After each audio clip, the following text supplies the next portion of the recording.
their quarterly performance has been. Pranav, great to have you in ET now. Thanks for your time. Your EBITDA was flat this quarter, and the PAT also took a hit of about 4.5%. What led to this muted performance? Yeah, so actually one of the reasons for the PAT being lower is because we had the one-time provision. As you know, there's a new labor code. So we had the one-time provision due to the labor code, which was about 42 crores. So if you see PBT before exceptional items and tax, it's increased by 15% to 205 crores. Performance operationally, other than this impact, especially the API business? No, actually, we've got a good volume-led growth. If you see all our businesses, the India business has grown by about 6%.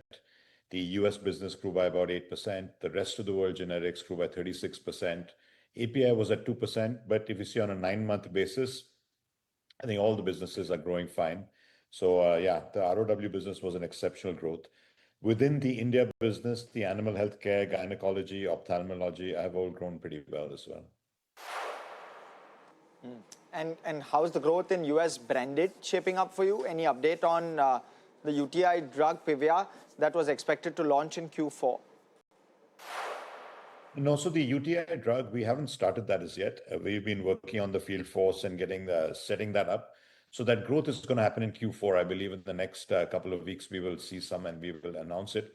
But that growth hasn't happened. So we haven't got any sales from that. The US as a market has been growing pretty well. The generic side has been growing pretty well for us. And this quarter was a little soft just because we had a little higher base last year with a few more launches. But I expect that Q4 and for the end of the year, we will continue our growth in the US generic market about 10 to 15%. Right. Also, Pranav, Pfizer-linked API sales, that jumped quite sharply. How sustainable or recurring are these revenues? Pfizer, and we haven't disclosed customer-wise sales on Pfizer or anyone, but generally, I think we look at API business on a year-on-year level, and the Pfizer business gets lumpy, but it gets balanced out by some other businesses. So I think it's as per our expectations. What is the path to the 20% EBITDA, mark which you have guided for? How do you plan to reach that? So as I said, that the 20% EBITDA is kind of like an aspirational number that we have, and we believe we should get there with the rest of the industry.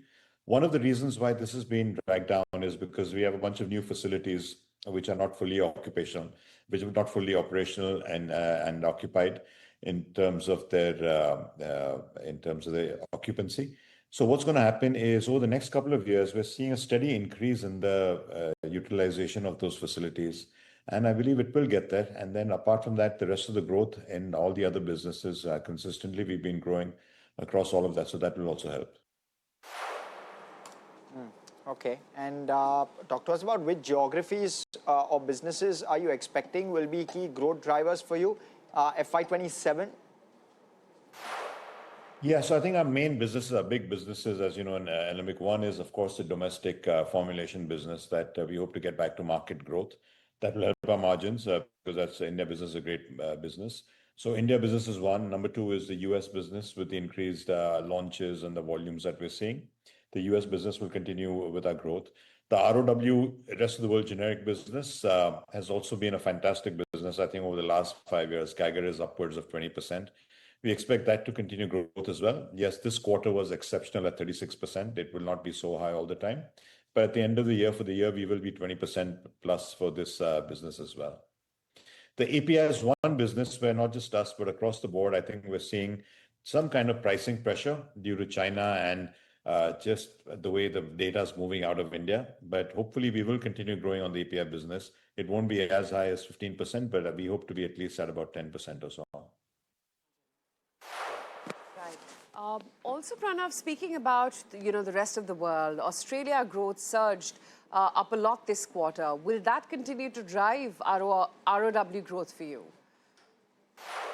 Yeah, so I think it depends region to region. I think there were some back orders for Australia.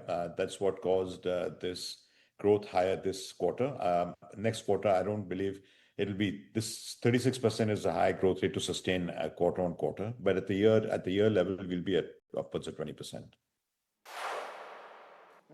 And R&D spend, capex plans, what are the expectations going into FY27? What should we start to pencil in?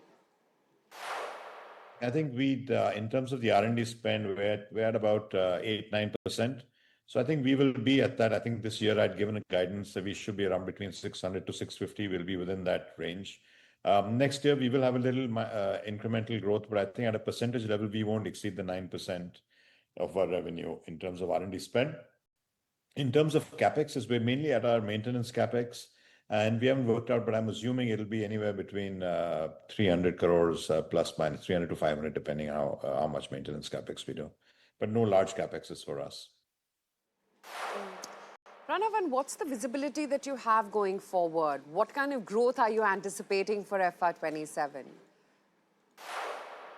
No, I think the main thing is operational priorities, as I mentioned, that we have to continue growing. One, the India business, the US business. Three, successful rollout of the branded business, which is just going to start. So it's still going to be early days. I think only in the second half of the year where we'll see some kind of traction. So successful build-up of that and continue growth in the ROW and the API business. Okay.